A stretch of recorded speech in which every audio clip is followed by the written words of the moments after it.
करती हूँ कि उन्होंने आज इतना अच्छे से इस प्रोग्राम को ऑर्गेनाइज किया, तो ईटीवी उर्दू को मैं बधाई करती हूँ। और मेरा नाम नैना जायसवाल है।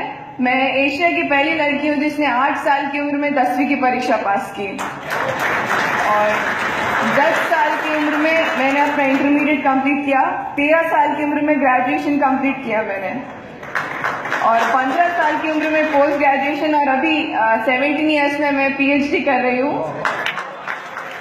और इसके साथ साथ टेबल टेनिस में मैं नेशनल चैंपियन हूँ, साउथ एशियन चैंपियन हूँ, और मुझे वर्ल्ड में 6th पोजीशन भी मिला है। और आप सबको ये बताते हुए खुशी होती है कि मैंने सरजमीन पाकिस्तान में हमारा तिरंगा लहराया है। वहाँ पे मैंने हिंदुस्तान के लिए 2 गोल्ड मेडल जीते हैं, और मैं दोनों हाथों से लिख सकती हूँ। टाइपिंग में A to Z सिर्फ 2 सेकंड में टाइप करती हूँ, और हमारी जो स्पेशल हैदराबादी बिरयानी है वो सिर्फ 25 मिनट में बना सकती हूँ। तो आज यहाँ पे मुझे आके बहुत अच्छा लग रहा है, और यहाँ का माहौल देखकर मुझे फिर एक बार लग रहा है कि गंगा जमुना तहजीब थी, है और आगे भी रहेगी, क्योंकि हम इस देश के वारिस हैं और वारिस बनकर रहेंगे। यहाँ की रिवायत और तहजीब हमारी दौलत है, यहाँ की आन और शान हमारी जिंदगी है, और यहाँ की दवा और दुआ हमारा खुराक है, और ऐसे देश में पैदा होना मेरी तकदीर है। और मैं कहती हूँ कि दिन बदलेगा, वक्त बदलेगा, तख्त बदलेगा, ताज बदलेगा, जुल्म बढ़ जाता है तब हर चेहरे का नकाब बदलेगा। मत हौसला हारे हिंद के सिपाही, जिस दिन तेरा सोया हुआ इंसान जागेगा, उस दिन हिंदुस्तान तो क्या पूरा जहां बदलेगा। और मैं सरकार चलाने वालों से गुजारिश करती हूँ कि ये धरती, ये गगन, ये वतन न भेज देना। शहीदों ने जान दी है वतन के वास्ते, शहीदों के कफन न भेज देना।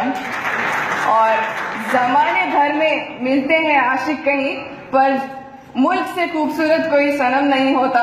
सोने में भी लिपट मरे शासक कहीं, पर तिरंगे से खूबसूरत कोई कफन नहीं होता। और ऐसे ही कफन ओढ़ने वाले शहीद लांस नायक मोहम्मद फिरोज खान को मैं सलाम करती हूँ। और मैं आप सबसे कहती हूँ कि मन में हो विश्वास तो हम इतिहास बदलेंगे। हम कल की बात नहीं करते, हम आज बदलेंगे। ये इरादे को लेकर आगे बढ़ना चाहिए और मेहनत करना चाहिए। लोग तो मरने के बाद जन्नत को देखते हैं, पर हम तो बचपन से ही वहीं रहते हैं। हमें और कोई जन्नत का पता नहीं, क्योंकि हम तो माँ के कदमों को ही जन्नत मानते हैं। और मैं जानती हूँ कि जिंदगी दूसरा मौका नहीं देती और अनजान को पनाह भी नहीं देती, लेकिन राजेश रैना सर ने तो इस ईटीवी उर्दू में कई अनजान लोगों को पनाह तो दी है और साथ ही साथ पहचान भी दी है। तो वो आज हमारे बीच है, हम सबके लिए बहुत खुशनसीबी की बात है। और मैं आप सबसे कहती हूँ कि इन आंसुओं को तेजाब बना लो, इस दिल को फौलाद बना लो, हाथों को हथियार बना लो और इल्म को तलवार बना लो।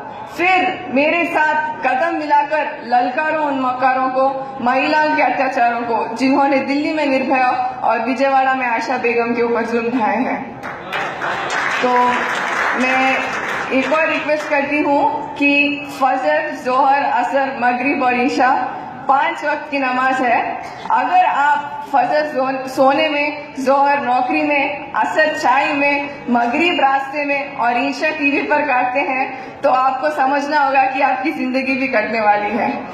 क्योंकि जो इंसान नमाज के सजदों में ज्यादा झुकता है, उसे जिंदगी में किसी के सामने झुकना नहीं पड़ता। इसीलिए आप सब नमाज पढ़ने के पाबंद रहो। और आखिर में मैं आप सबसे गुजारिश करती हूँ कि पीपल की पत्तों की तरह मत बनो जो वक्त आने पर सूख जाते हैं, बनो तो मेहंदी की पत्तों की तरह जो खुद पिसकर भी दूसरों की जिंदगी में रंग भर देते हैं। So finally, I pay my gratitude to the entire team of ETV Urdu, Rajesh Raina sir and Azim Bhaiya for giving me this wonderful opportunity. Thank you so much.